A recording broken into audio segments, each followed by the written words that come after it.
Hey everybody, welcome back to another ST3D video. Like always, I'm VJ. So it's finally here, my new point 2 Cura 3.2 profile. But before we get started, I just wanted to say, guys, this channel is going pretty fast. I want to thank you all for subscribing to the channel and keeping up and finding what I do interesting. So for that, I want to thank you for helping grow the channel. So let's go ahead and jump right into it. So first thing we want to do, of course, is go ahead and open Cura.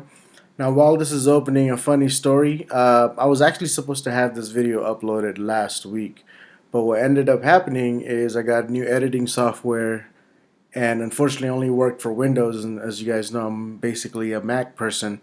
So for some reason, the computer I was using crashed. Not only did I lose all the editing I was doing for this video and other videos, I actually lost the whole profile because I did not back it up. Just like most of you out there, when I make changes, I just save it as a new profile. I don't really go and write anything down. So because of that, I lost everything, and that's why I haven't put out a video last week. So here it is, guys, the 3.2 Cura point 2 profile that a lot of people have been asking me for. So let's go ahead and get started with this. Now, normally I don't say watch the whole video, but in this case, guys, I highly recommend that you watch everything because there's a lot of things I'm going to explain to you that that you won't know just by downloading the profile itself. There's a few things you need to adjust based on how you print. So I'm going to go ahead and relay that to you in this video as well, okay? So the very first thing we want to do is, of course, you want to download the profile. Now these are my settings here, but to download the profile I will have a link to my Facebook group page, which is Santube 3D Printing Group, and also I'm going to post it in the Creality Cr-10 group. And to do that, basically all you guys got to do is click on the link down below, which I will have for you. And once you get to the actual group, like say for example this one is Santube's 3D Printing Group, go ahead and click on Files right there, and you'll see that my profile is uploaded like so, and just click on this to download it, or you can click right here to download it and then import it into Cura, which I'll show you how to do right now as well. So what you want to do first, like I said, is go ahead and download this sucker right here. And once you do that, there's two ways to get here. We'll just do it this way. You're going to click right up here, go to Preference, click on Profiles, and click on Import. And once you do that, wherever you saved it, you click on that folder and hit Open, and it will automatically upload it here for you. Now once you upload it here, that doesn't necessarily mean that you're using it. You would actually have to click here and pick the profile that you want, okay, and which would be the one you just uploaded. Now another few things you need to know about before we get into everything here, guys, is, for example, these are the things that I have selected under under preferences, because these are the only things I deal with. So there might be certain things on here that you guys don't have. So just by uploading the profile, it's not automatically going to appear for you. You will actually have to click on that little gyro right here. And if you notice right here, there's a lot of things that's not selected or is selected. So for example, if you notice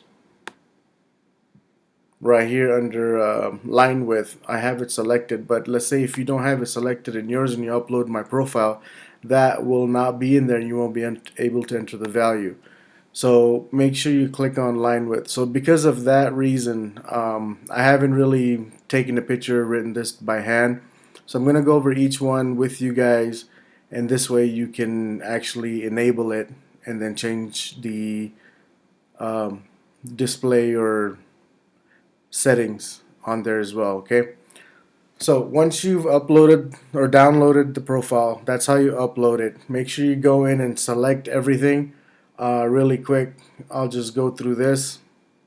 So under quality, I have these three here, and feel free to pause the video so you can look at what settings I have, okay? So I'm slowly just gonna scroll through this and you guys can see what I have.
Okay, so that's everything I have selected. I hope I didn't go too fast for you guys, but like I said, feel free to pause it at any time.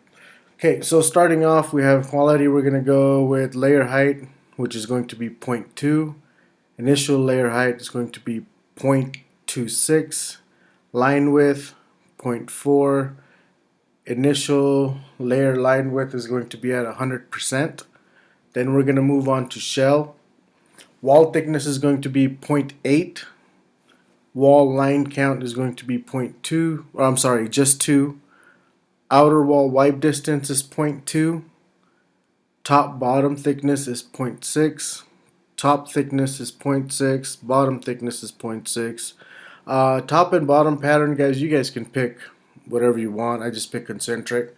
Optimize wall printing order. I went over this in another video. This is a very good feature to have selected, so make sure you have that, okay? Fill in gaps between walls everywhere. Filter out tiny gaps. True, or make sure it's checked. Zcm Alignment. I put it on sharpness. Some people put it on other random or what's the last one? Shortest, but I like to keep it on sharpness. Enable ironing. This is actually a very good feature to have. Again, I'm going to make a video on this and a few other features I'm going to talk about later on, maybe in about a week or so. Okay, so moving on. Infill density, you can pick whatever you want. The last print I did, it just happened to be 10. My pattern, again, you can pick whatever you want. Triangles, infill overlap percentage 10. Infill wipe distance 0.1. Layer thickness 0.2. This one is sorry, not point, but 0. Under material, printing temperature, that's based on your filament, guys, so you guys input that. So this is one of the things that you're going to change. The temperature of the bed, that's another thing you guys are going to change based on what you're using. Diameter is always going to be 1.75. Flow is at 100. Enable retraction, of course. Retract at layer change, true or checked. The distance is 7. The speed is 65. The prime amount is going to be 0.005, not 0.05, but 0.005, and minimum travel will be 0.6. Then we're going to move on to speed. Real quick before I go over these features, guys, remember, I know for those of you that are new to 3D printing, please have patience. 3D printing takes forever to print. Okay, so if you notice, compared to everybody else, my speeds are actually a little bit lower, and what this results in is a longer time for the prints to happen. But look at it this way, the slower you print, the better it is. I mean, I see a lot of people with layer shifting issues and things like that, and speed does play a role in it. So just do it right. I mean, so if you have a 3-day print going, right, and that's 36 hours right there, what's an extra 4 or 5 hours if you're already 3 hours into 3 days into it? So that's why my settings are a little bit lower. Print speed in general, you can do 60, but you can change everything here. So you got wall speed, which is the outer walls and inner wall. They're going to be printing at 30. Top and bottom speed is at 30. Support speed is at 60. Now this is something I'm going to come back to, okay? This is at 60 based on your printing, your support strength at or density at about 20. So I'll be back to this to explain just a little bit. Travel speed is 120. You always want to have your travel speed as high as you can because that eliminates or tries to eliminate the chances of oozing or stringing. The faster your nozzle can move from one point to the other, the less chances of stringing or oozing that you're going to have. So just keep that in mind. Initial layer speed, basically the start of the print, I want it to be at 30. Skirt, brim, 30 as well. Number of slower layers, of course you want your first couple of layers to be slow, so I put 2. The reason you want to do that is so your layers stick very well to the bed itself. Print acceleration is going to be at 500. Travel acceleration is going to be at 5,000. Print jerk 20. Travel jerk 30.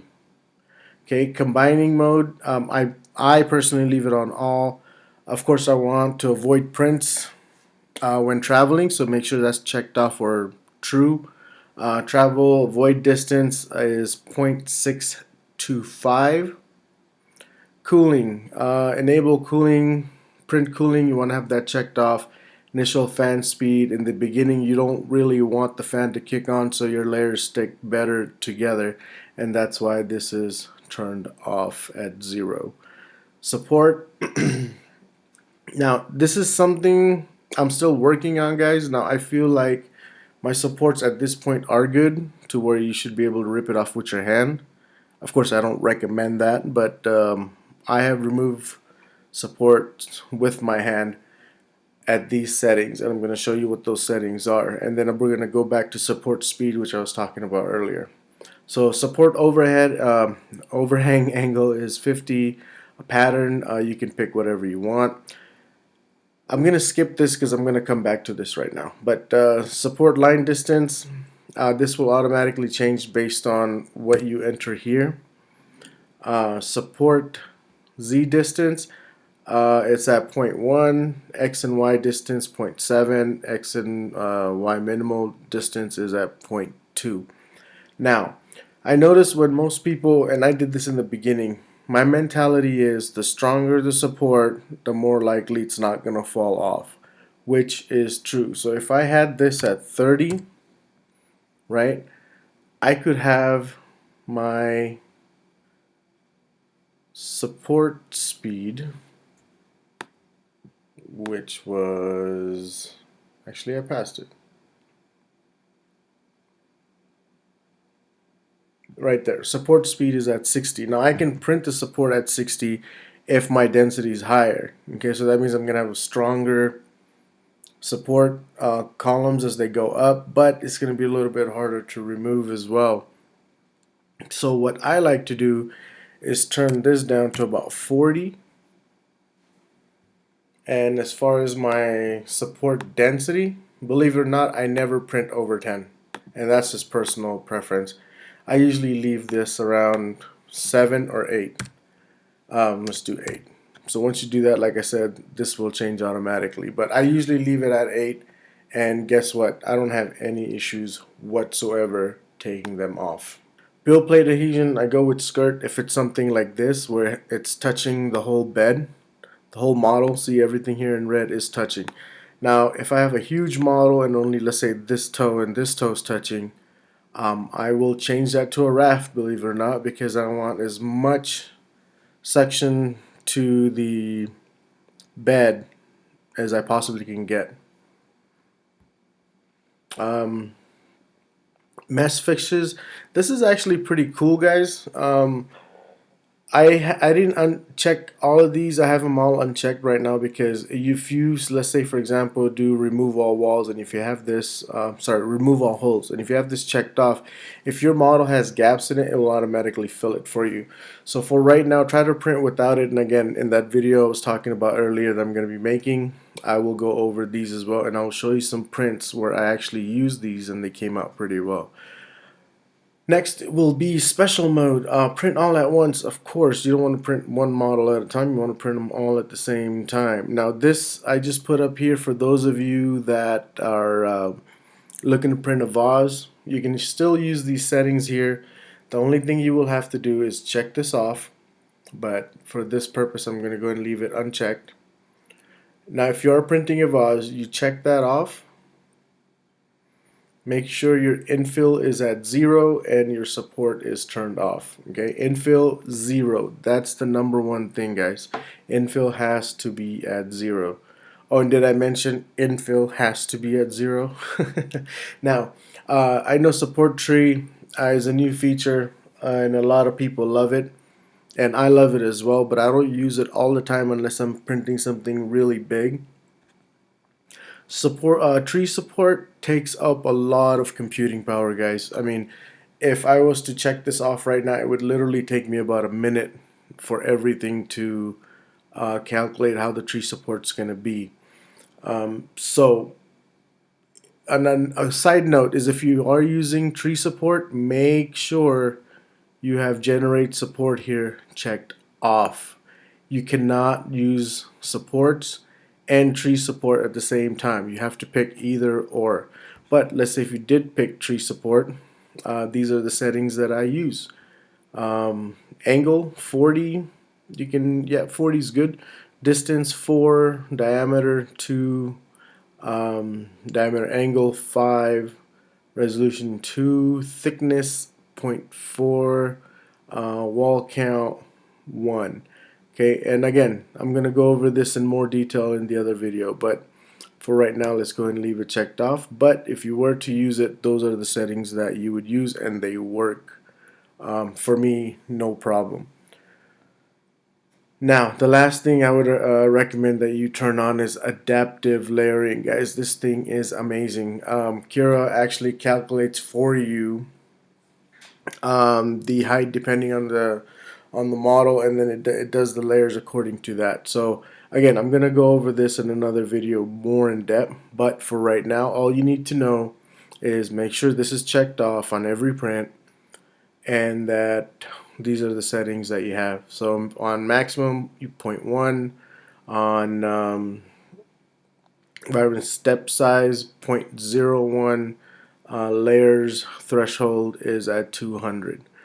Okay, so these are my settings here, guys.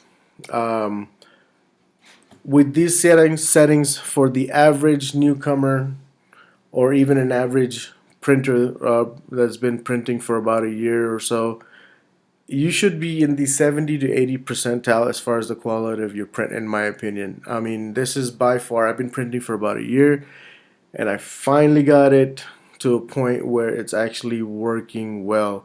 There's certain parts of the print, for example, when I look at it like this one, it actually looks that smooth. I mean, it's amazing. I mean, I do see lines somewhere, but here, when I normally look at the prints, it actually comes out very well. So this is my Cura 3.2 PLA profile. I hope you guys use these and get great results with it. If there's any concerns or comments that you have, please feel free to leave it down here. And also, if you guys haven't joined my 3D printing group, go ahead and do that. There's a lot of people on here that post and ask for help, and I try to respond to as many as I can. If not, then other people on here try to help you out. On this page, I made it very clear to people that there will be no negative talk for newcomers. I don't care how many times the question's been asked. We will answer it every single time, because I know how frustrating it is to be new and to be scared to ask a question because people keep telling you, hey, read the comments or read the files. I can understand their frustration, and I believe me, I'm not arguing what they're saying, but being a newcomer, even though I looked and searched, I couldn't find any of the answers. So please, if you haven't joined here, go ahead and join. I approve everybody really quickly, and you can post pictures if you would. I would really appreciate that, of how the profile actually had your prints turn out. If there's any flaws to it or concerns, please go and leave them here as well, so I can look at it and see maybe I need to make some adjustments, or I can tell you maybe some of the adjustments you need to make based on the type of PLA or the material that you're using. Okay, so that's basically it, guys. The Cura profile. I hope you guys enjoyed this video. I hope you found it very helpful. I showed you how to download it, upload it into your Cura profile. Again, make sure you select these things by going to the gyro and making sure you select the exact same ones that I did, guys. And if you haven't, some of these features might not show up. Like, for example, if you don't have tree support checked off, this one will not show up. Adaptive layers, if you don't have it checked off, it will not show up. So make sure you have all these things checked in before you go ahead and enter the values for these things. Okay, so there you go, guys. Sorry about the delay. Again, computer crashed, so I had to redo everything all over again, and that's why I didn't upload a video last week. But Hopefully this helps you guys out. If you have any questions or comments, like always, guys, leave it down below. I'll get back to you as soon as I can. You know, I respond to every single comment that you guys leave me. And if you haven't subscribed to the channel yet, please do so. I usually make contents like this to just help people out as much as I can. I pass on what I've learned. If you liked it, go ahead and give it a thumbs up. If you didn't, well then go ahead and give it a thumbs down. And remember, like always guys, good luck and happy printing.